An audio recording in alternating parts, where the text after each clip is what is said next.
on the map. We've seen wonders over towards place. Day number 2, they had the comeback for the H to take the top spot as Peterbot takes the elimination, but flies high through the sky, just a little too high. The shots are coming in. He's finally able to land on his 2 feet and try to stabilize. They found Peppo somewhere, but no, they're actually chasing down Mr. Savage, and they're gonna clean that one up. That is huge. And lucky for us, we are hot on the replay. Take a look there, out the sky. Ed wastes no time. He says, "King, you now play. Back to Larson and Smite. They could have left this battle, but they've won so much. Let's fight Muzz and Looter. Ooh, a big 86 on Looter as he tries to go on up. A day of performance and endgames for Zagu and Marine. This is where he does best. Put him in a one-on-one, put him in a head-to-head, and look at how quick he is able to capitalize. No, shots come in from the distance. It's not looking good. He's gonna have to pause down here. He does have some white heals, but that will kill all the momentum, unfortunately. It's Commandment and Avery with a dual angle here. And you can see where are this strategy, landing over towards Rave Cave. They're trying to go to the slower side of zone. They're trying to go as far north as possible, but they're gonna go east first before they make that happen, trying to clean up a quick elimination, or what they think could be a quick one at that, but the shots continue to come in.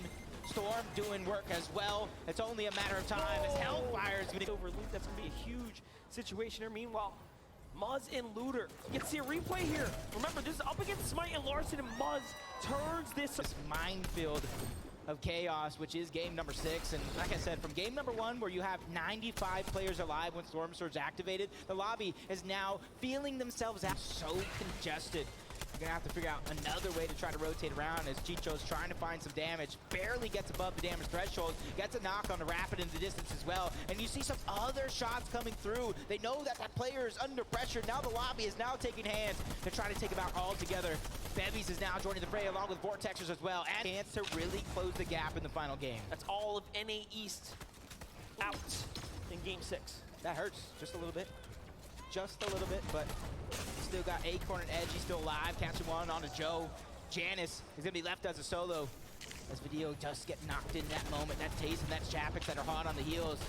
But pressure is coming from all sides for a lot of these teams. And even Macwood and Kanata are trying to put some shots on to Tayson and Chapix. You see Janice trying to break through. He is that solo that we were looking at, trying to survive. Video finally goes down. Janice still knocking on the door. Storm Surge taking him down, but Tayson gets the last laugh. And in the end, does not want to give it up, not just yet. He jumps down. This is what he does best, is take those fights, but no, plays a little smarter. He has to play for the end game. And I saw Pink and Anas go down to Pars. He's finally starting to heat up. Tayson gets another one. Kanata as well. Refguard as a solo stole Hideaway from the TSM duo. That is absolutely insane right now. But you got to take note of where they actually landed, though. They still landed at a high enough layer so they can take it back at a moment's notice. Just need to evaluate the situation. No need to burn material this early. Smart play is the best play. Vino with a huge tag there, shield crack there. That's going to go ahead and get him a little excited, but Acorn and Edgy now revealed themselves to his layer as well. He's not too happy about that one, and you see him back up just a second there. Meanwhile, Refguard on high ground by himself, just looking down here, enjoying the view, but 130 damage is what he needs. He gets 4 tags, that's great, but not enough. Here comes the big drop, and he hits it. Okay, he stays in the game. Almost seeing his life flash before his eyes, just a few centimeters in the wrong direction. He goes down, he goes out, but Queasy and Vino are trying to go up. They're trying to take the game by storm, and they get it, Monster. They got the high ground for now. But it's not for free. They do have a duo on their heels. Who is it? It's Refguard, who tried to fight for it, but he is not going to be successful this time around. High ground can get you one thing that we know for sure, and that's amazing placement if you can ride it out. When you're a solo like that, that was an excellent attempt.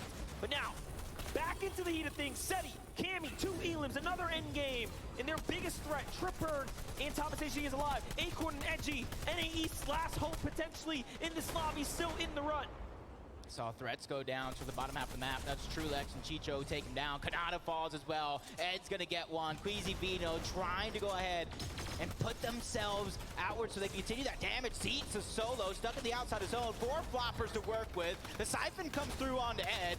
This is an opportunity for him to pick out placement points while being outside of the zone. Not only that, Clicks is still alive too, but here's Tayson. Tayson's gonna fall inside the storm now. It's up to Acorn and Edgy, making their way up the outskirts here. Look at the clean rotate here here from Acorn. He is just exceptional, but we get to jump into Duke. 200 HP, now down to 72, make it less than that. It's not looking good. From 0 to hero, he's trying to claw his way into this. They find a player on the edge.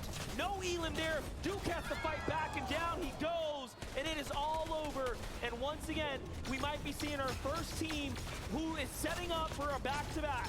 Back-to-back, that is going to leave them with all the confidence in the world to end day one and go into day two. They have 10 eliminations on Vico from the low ground. He's trying to have a comeback for the ages to close out day number one. Shots on the Tripram, a huge amount of damage. He drops him down as well, but goes down altogether. Valiant effort by Vico. It is a worst-case scenario for Thomas HD because his biggest threat is on high ground, but Reet is fighting back. Reet takes down Queasy on height. He is turning this around and trying to turn this into potentially a solo game. Meanwhile, Thomas finds Wop. Thomas is still alive, and Reet falls there in the end. Look at Thomas holding the low ground. Chicho's right next to him. Trulix hurts him too, but Vino has the grip of height. Acorn waiting on the side. Out of builds, he's gonna have to come down too.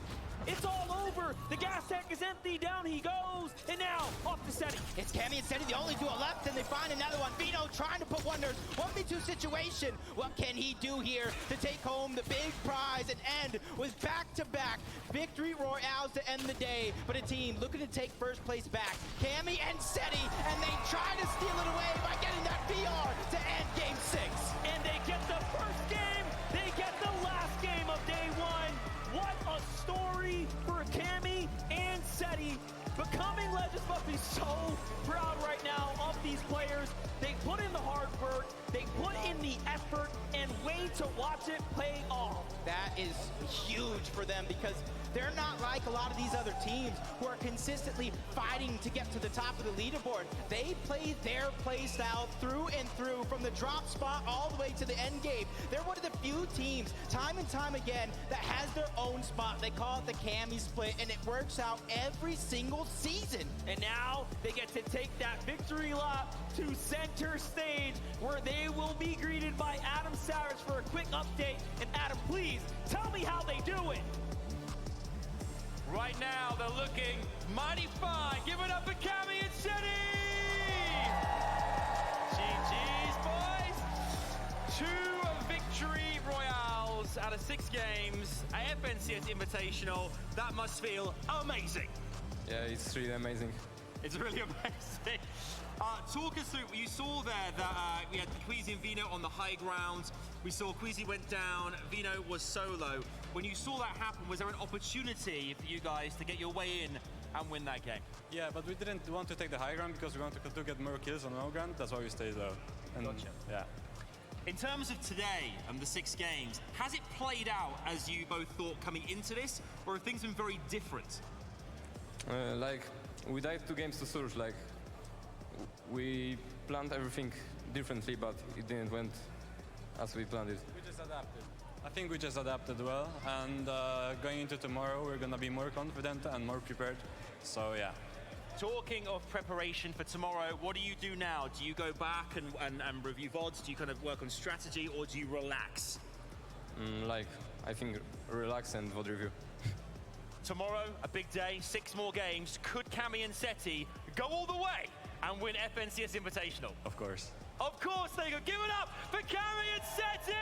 Your game 6 winners! Let's go back to Zeke and the gang. Jinquin. I made this joke. Game 1 of the FNCS Invitational.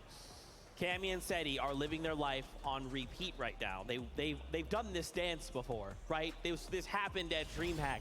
They win game 1, they win game 6, they stay on top. For Cammy and Seti, all of EU right now is thinking this is it. We are the best. Look, EU is on top right now, but Cammy and Seti, they're gonna have a stressful night. It ended on a high note, it started on a high note, but with the history of Cammy and Seti having 2 back-to-back good days, is a curse that we haven't seen too often. So I'd be really happy to see them continue this momentum forward from this last match into day 2. Yeah, and Ceci's team, what I've noticed about the way that they play and the way that they sort of carry themselves, they don't get down after a bad game. You know, we saw, as they said, 2 bad games. Surge wasn't quite looking too good for them, but look at that. They come back, they make the changes that are required to bring them up in the leaderboard, and you can see it's working out.